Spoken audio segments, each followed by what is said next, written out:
Video में 27 जून के important current affairs को हम लोग कवर करेंगे। तो देखिए हमारा पहला प्रश्न क्या है और बड़ा इंपॉर्टेंट प्रश्न है कि हाल ही में जारी स्मार्ट सिटी अवार्ड 2020 में पहले स्थान पे कौन रहा। तो इसका आंसर होगा सूरत और इंदौर, ये दोनों पहले स्थान पे रहे हैं।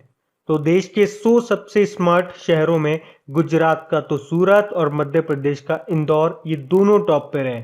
लास्ट टाइम 2019 में केवल सूरत अकेला टॉप पे रहा था और इस बार दोनों शहर टॉप पे रहे हैं, ये आपको ध्यान रखना है। और देखिए अगर राज्यों में बात करेंगे तो उत्तर प्रदेश टॉप पे रहा है, सेकंड पे मध्य प्रदेश और थर्ड पे रहा तमिलनाडु। इसके अलावा इंदौर को इनोवेटिव आइडिया अवार्ड भी दिया गया और अहमदाबाद को स्मार्ट सिटीज लीडरशिप अवार्ड मिला है।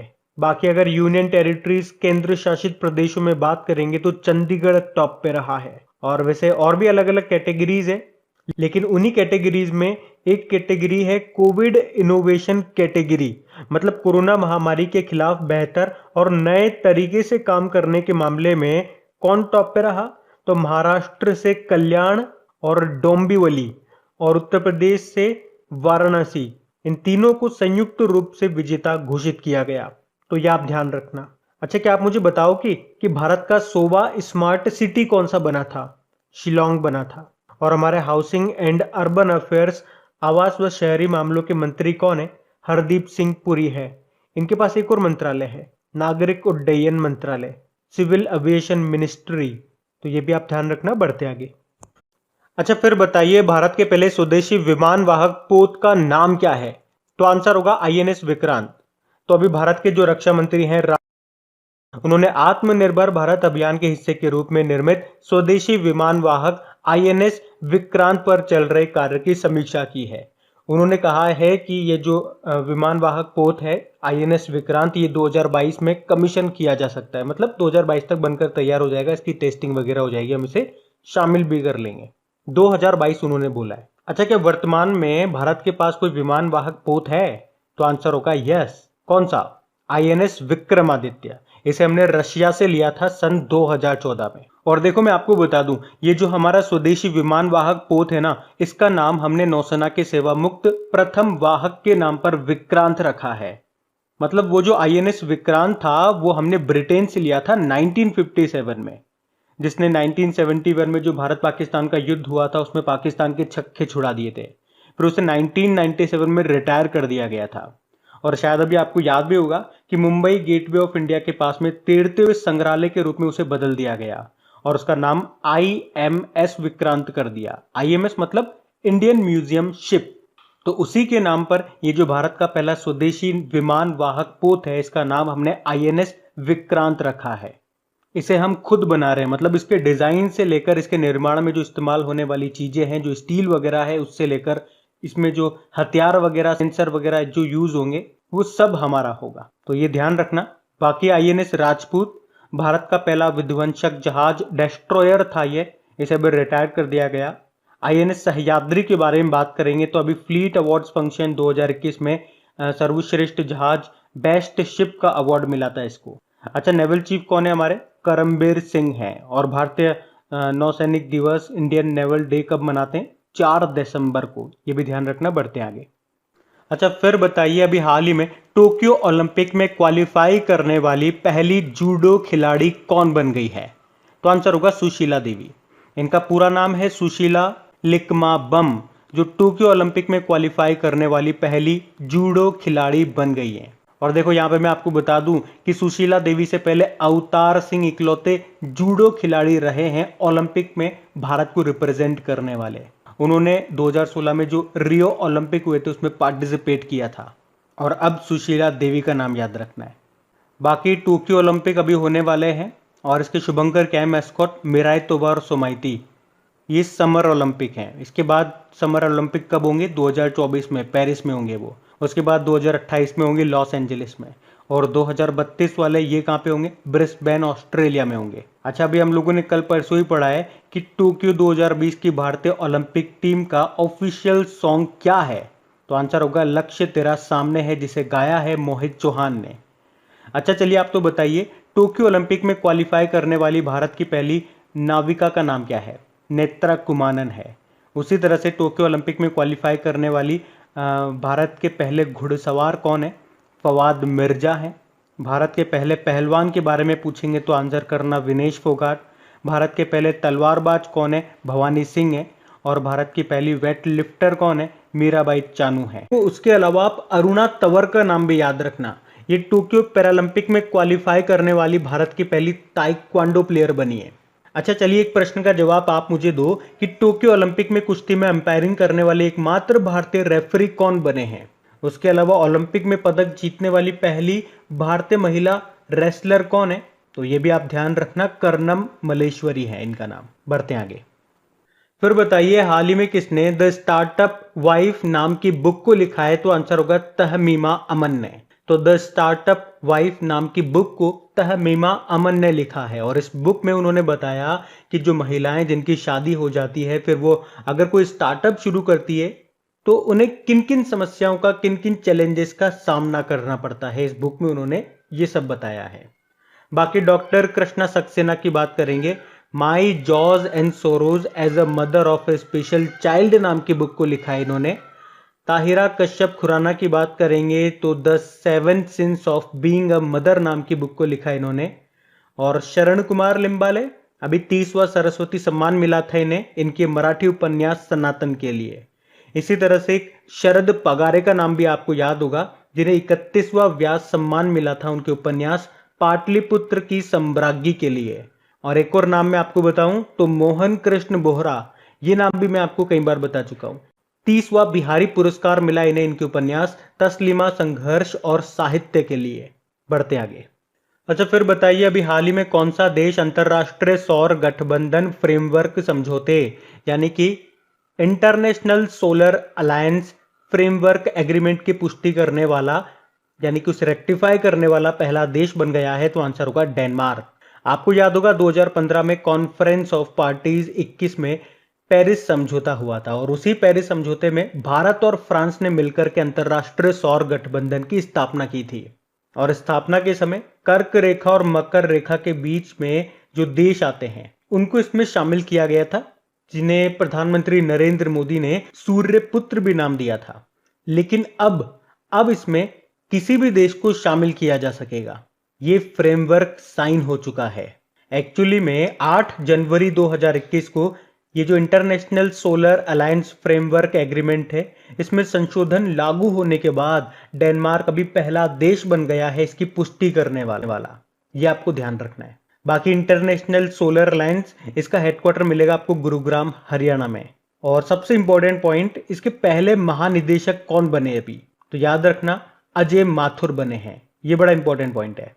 अब यहाँ पे बात डेनमार्क की है तो ये रहा मैप में डेनमार्क। देखो डेनमार्क की कैपिटल क्या है? कोपेनहेगन है। और कोपेनहेगन से आपको कुछ याद होगा, हमने पढ़ा था ये जो कोपेनहेगन है ये भविष्य में पानी में डूब जाएगा और इसी के लिए अभी डेनमार्क ये लिटेन होम नाम से कृत्रिम एक आर्टिफिशियल आइलैंड बना रहा है, जो कि 2070 तक बन करके तैयार हो जाएगा। और इस आइलैंड में लगभग 35,000 लोग रह पाएंगे।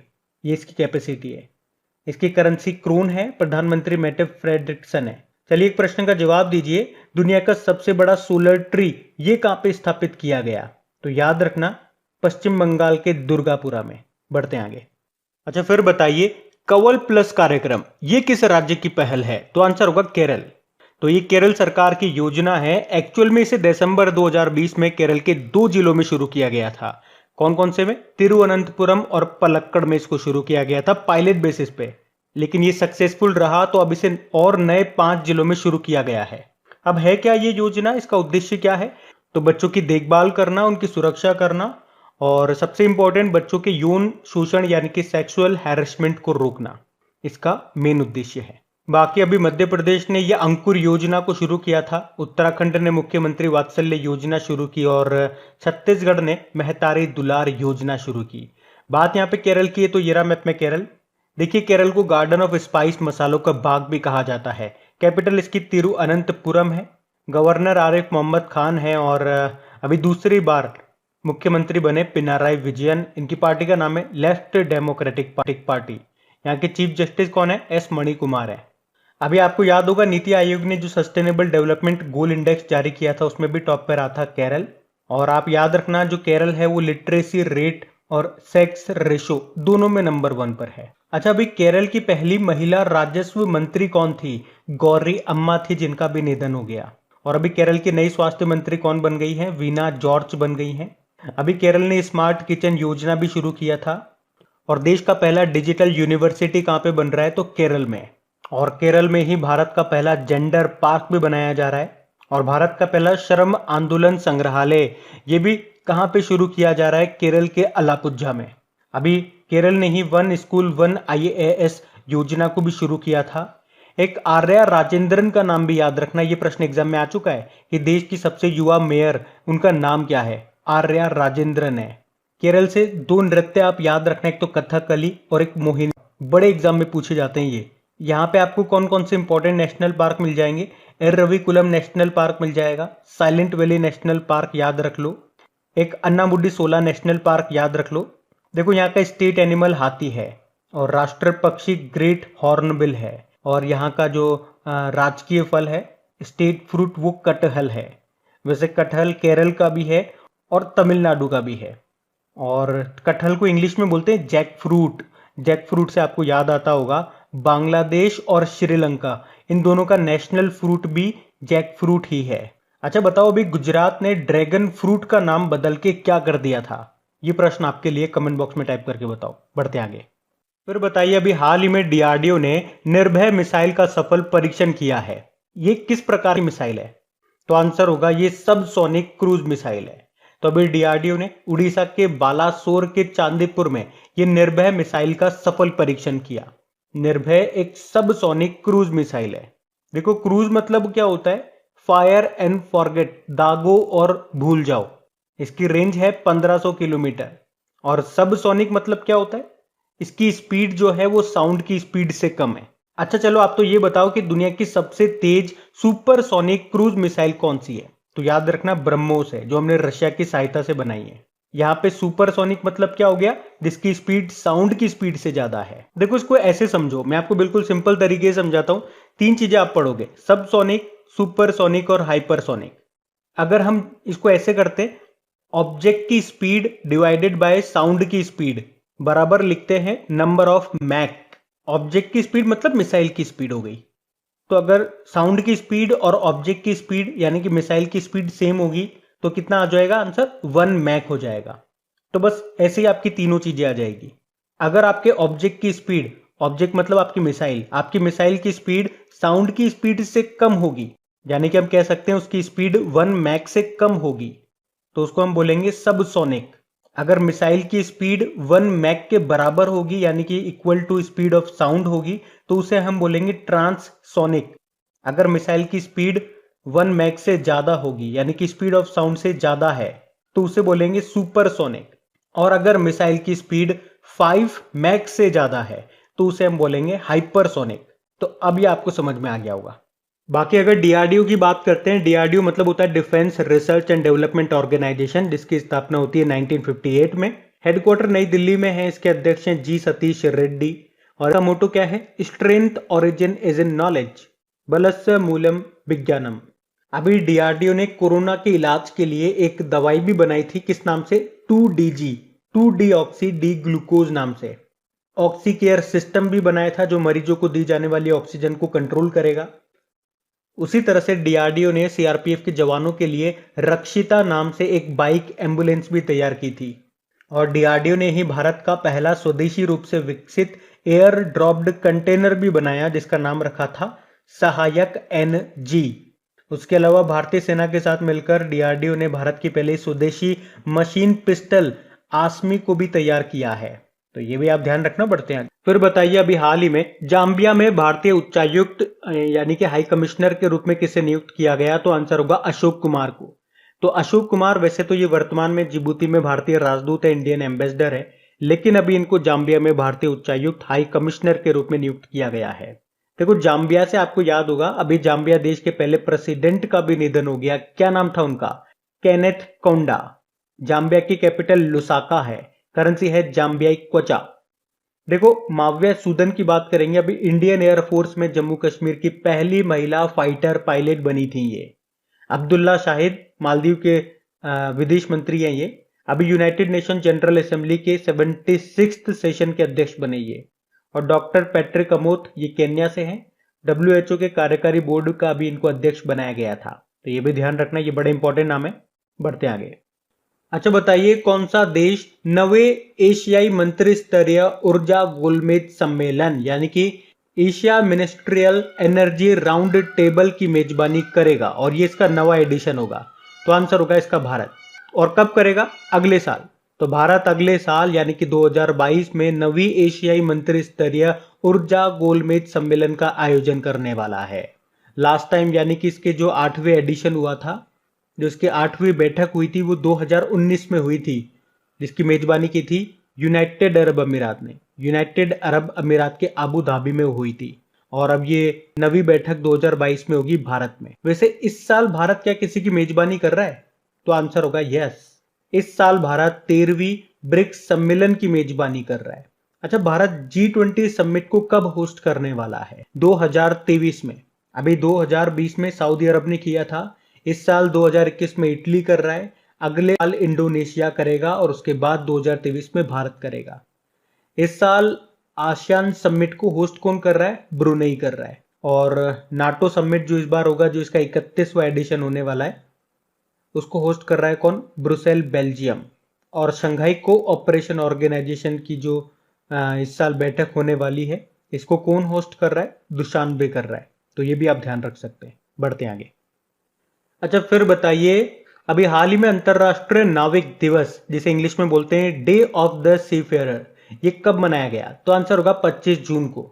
और इसे मनाने का उद्देश्य क्या है? समुद्री यात्रा के दौरान नाविकों के सामने आने वाली खतरों के बारे में जागरूकता पैदा करना और जनता को इसके बारे में शिक्षित करना।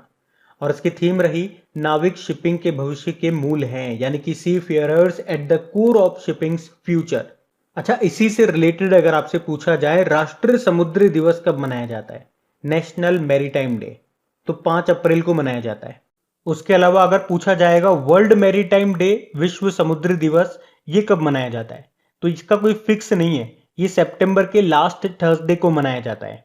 इस साल पूछोगे तो 30 सितंबर को मनाएंगे, लास्ट टाइम हमने 24 सितंबर को मनाया था। और वर्ल्ड ओशियन डे, विश्व महासागर दिवस, ये अभी हमने 8 जून को मनाया था। तो ये आप ध्यान रखना। बढ़ते आगे। फिर बताइए, हाल ही में किसने विंडोज 11 को लॉन्च किया है? तो आंसर होगा माइक्रोसॉफ्ट ने। तो अभी माइक्रोसॉफ्ट ने आधिकारिक तौर पर ऑफिशियली अपना नया विंडो ऑपरेटिंग सिस्टम विंडो 11 को लॉन्च कर दिया है। और इसे विंडोज की अगली पीढ़ी कहा जा रहा है। अभी जो विंडो 10 ऑपरेटिंग सिस्टम आप यूज करते हो, उसे कब लॉन्च किया गया था? उसे जुलाई 2015 में लॉन्च किया गया था। और अब विंडो 11 भी आ गया है। और ये जो विंडो 11 है, ये विशेष है क्योंकि ये एक नया यूजर इंटरफेस और एक नए विंडो स्टोर और प्रदर्शन में सुधार पर केंद्रित है। अच्छा, माइक्रोसॉफ्ट का हेडक्वार्टर कहाँ पर है? वॉशिंगटन यूएस में है। इसके CEO सत्या नडेला हैं। अभी आपको याद भी होगा, हमने पढ़ा भी था कि $2 ट्रिलियन के बाजार पूंजीकरण मार्केट कैपिटलाइजेशन को छूने वाली ये तीसरी कंपनी बन गई है विश्व की। पहली सऊदी अरामको है और दूसरी है एप्पल। तो ये भी ध्यान रखना। बढ़ते आगे। अच्छा बताइए, अभी हाल ही में रक्षा मंत्री राजनाथ सिंह जी ने किस राज्य में एशिया का सबसे बड़ा नेवल बेस बनाए जाने की घोषणा की है? तो आंसर होगा कर्नाटक में। और कर्नाटक में कहां पे? कर्नाटक के कारवार नाम के स्थान पर एशिया का ये सबसे बड़ा नेवल बेस बनाया जा रहा है। और देखिए, अगर आपसे पूछा जाए कि ये एशिया का सबसे बड़ा नेवल बेस ये किस प्रोजेक्ट के तहत बनाया जा रहा है, तो प्रोजेक्ट सी बर्ड के तहत अब बनाया जा रहा है ये कर्नाटक में। और कर्नाटक को भी एक आध दिन पहले हमने डिटेल में पढ़ा था। तो अब बात करेंगे हम कल के वीडियो में पूछे गए प्रश्न के उत्तर की। तो कल के वीडियो में आपसे पूछा गया था कि किस राज्य में देश का 52वां टाइगर रिजर्व बनाया गया है? तो आंसर होगा राजस्थान में। आप सभी ने प्रश्न का बिल्कुल सही उत्तर दिया है। और गाइस देखिए, अगर सेशन अच्छा लगा है तो इसे लाइक जरूर कीजिएगा। और हाँ, सबसे इंपॉर्टेंट बात, इसे आप शेयर जरूर करना। जो भी आपका स्टडी ग्रुप हो गया, चाहे व्हाट्सएप पे, चाहे फेसबुक पे, या अगर टेलीग्राम आप यूज करते हैं, तो वहां पे प्लीज एक बार इस वीडियो के लिंक को शेयर जरूर कर देना।